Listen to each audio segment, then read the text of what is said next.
আল্লাহর নবী বলেছে লাউ বালাগাত যুনুবুকা আনানাস সামা।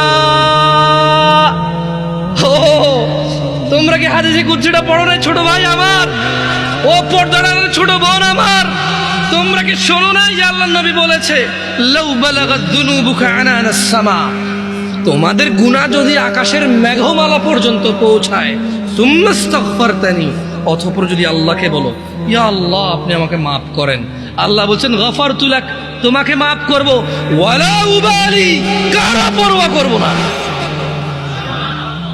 গুনাহ কোথায় পৌঁছাবে?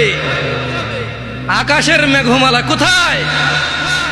তারপরে ক্ষমা চাইলে কে ক্ষমা করবে? কারো পরোয়া করবে? দরকার আছে উনি ক্ষমতা রাখে কিনা, খালাস হাদিসে খুঁজছি। তোমরা কি সূরা ফুরকান পড়ো না ভাই আমার?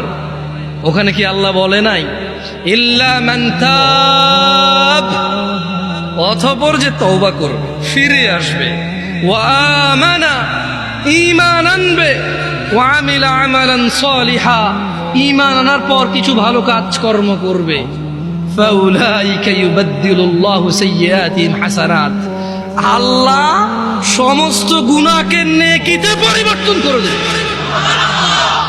তোমার গুনাহগুলোকে আল্লাহ নেকিতে করার সক্ষমতা রাখে কিনা? ওনাকে এটাতে বাধা দেওয়ার কেউ ক্ষমতা রাখে? কেউ প্রশ্ন করার ক্ষমতা রাখে? তোমার গুনাহ হচ্ছে এটা, আল্লাহ বলছে যে তোমার গুনাহ যাই হোক যত হোক, মাপ চাও, ঈমান আনো, ভালো কাজ করো, গুনাহকে কি করবে? নেকি করবে। গুনাহকে কি করবে? অন্যদিকে আল্লাহ বলছে যে গুনাহ যদি কোথায় লাগে? আকাশের মেঘমালা কোথায়? মাপ কার কাছে চাইলে উনি কি করবে? কারো পরোয়া করবে বলছে?